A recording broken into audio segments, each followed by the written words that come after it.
আসসালামু আলাইকুম। আশা করি তোমরা সবাই অনেক ভালো আছো এবং সুস্থ আছো। তোমরা অনেকেই জানতে চেয়েছো, ভাইয়া আমরা পরীক্ষা কিভাবে দেব? পরীক্ষা দিতে গিয়ে তোমাদের বেশ কিছু ডিফিকাল্টি ফেস করেছো। যার জন্য এই ভিডিওটা তৈরি করা। তোমরা একটু দেখে নিবা কাইন্ডলি যে আমরা কিভাবে পরীক্ষাটা দিচ্ছি স্টেপ বাই স্টেপ। তো দেখো পরীক্ষা নাম্বার ১, ২, ৩ এখান থেকে আমি পরীক্ষা নাম্বার ৩ সিলেক্ট করি। আ ৩ না, পরীক্ষা নাম্বার ২ সিলেক্ট করি।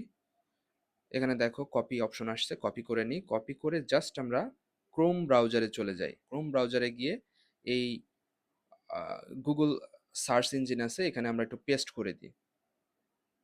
জাস্ট এখানে তোমরা পেস্ট করবা, পেস্ট করে সার্চ দিলেই এখানে চলে আসার কথা। কেন আসছে না?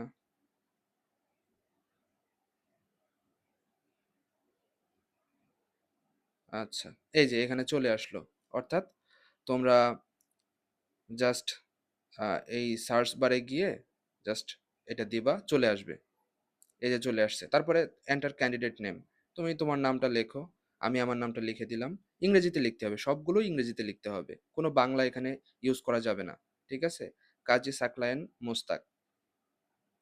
ইংরেজিতে কাজী সাকলায়েন মোস্তাক। তুমি তোমার নামটা ইংরেজিতে লিখবা। কোনো সিঙ্গেল নেম ইউজ করবা না। অর্থাৎ সার্টিফিকেট অনুযায়ী তোমার নাম যেটা হবে সেটাই লিখবা। তাহলেই হবে।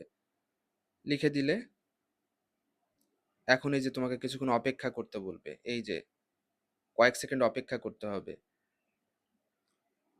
এখন সোনার তরীর উপরে পরীক্ষা হচ্ছে, স্টার্ট টেস্টে দিয়ে দাও। এখন এই যে এখানে অ্যাডভার্টাইজ আসছে, এখানে ক্লিক করার দরকার নাই। এরকম কিছু আসলে তখন তুমি এখানে ক্লোজ করে দিবা। ক্লোজ করে দেওয়ার পরে এখন দেখো কি আসছে। তোমার কলেজ নেম আসছে, তুমি তোমার কলেজ নেমটা লেখো। সাপোজ আমার কলেজ ছিল আমলা সরকারি কলেজ, আমি লিখে দিচ্ছি আমলা সরকারি কলেজ। আমলা গভর্নমেন্ট কলেজ লিখে দিলাম, শেষ।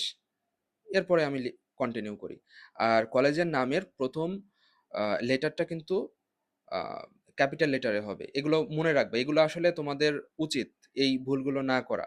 কারণ তোমরা এখন হচ্ছে টারশিয়ারি লেভেল এডুকেশনে যাচ্ছ। এ ধরনের ভুল না করাই হচ্ছে বেটার।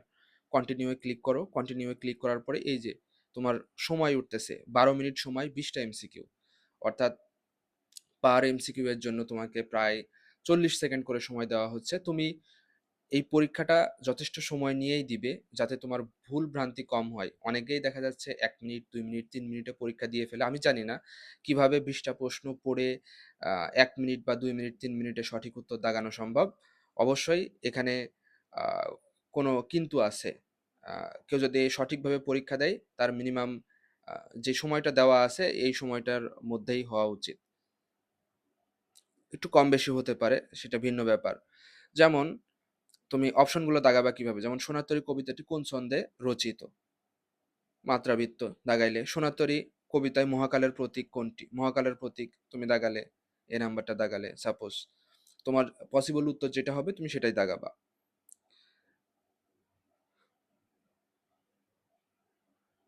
এভাবে তুমি প্রত্যেকটা যখন দাগানো হয়ে যাবে, তখন তুমি ২০ টা যখন তোমার দাগানো হয়ে যাবে, কিংবা তুমি যদি মনে করো যে কোনটার উত্তর তুমি করতে পারতেছো না, সেটা তুমি ফাঁকা রাখতে পারো। এতে তোমার নেগেটিভ মার্কিং কম আ যাবে। মানে কি হচ্ছে, তুমি ১২ টা সঠিক করেছো, কিন্তু এখানে ৮ টা ভুল করেছো। তাহলে তুমি কিন্তু আবার টোটাল ১২ মার্ক পাবা না। এই 8 ইন্টু 0.25 করে গুণ করে তোমার যা হয় আরকি, ওই মার্কসটা তুমি হচ্ছে কাটা যাবে। অর্থাৎ তোমার ২ মার্ক কাটা যাবে। তুমি যদি ১২ পাও, তাহলে ৮ টা ভুল করার কারণে তোমার ১০ মার্ক আসবে। আসো দেখি যে এখানে সাবমিট করার পরে কি দেখায়। এখানে সাবমিট করার পরে কি দেখায়? এই যে সাবমিট করলাম। সাবমিট করার পরে আবার আমাদের কিছুক্ষণ অপেক্ষা করতে হবে আমাদের রেজাল্ট দেখার জন্য। একটু অপেক্ষা করো। এই যে রেজাল্ট। রেজাল্ট দেখো ২২১ জন পরীক্ষা দিয়েছে। আমার মেরিট পজিশন আসলো কত? ২৬। আমি ২ টা ঠিক করেছি। আমার কোনো ভুল যায়নি। আমার ২ টা সঠিক হয়েছে। আর আমি ১৮ টায় দাগাইনি। তো যার কারণে আমি ১০% ঠিক করেছি। আমার মেরিট পজিশন কিন্তু সবার আগে চলে আসলো। সো যারা ভুল কম দাগাবে তাদের মেরিট লিস্টটা ১ম এর দিকে চলে আসার সম্ভাবনা বেশি থাকবে। ওকে? তো এভাবেই তোমাদের পরীক্ষাগুলো দিতে হবে। আর পরীক্ষা দেওয়া শেষে তোমরা একই সাথে এই যে তোমার মেরিট পজিশনটা দেখতে পাচ্ছ, স্কোর কত পেয়েছো এটাও দেখতে পাচ্ছ।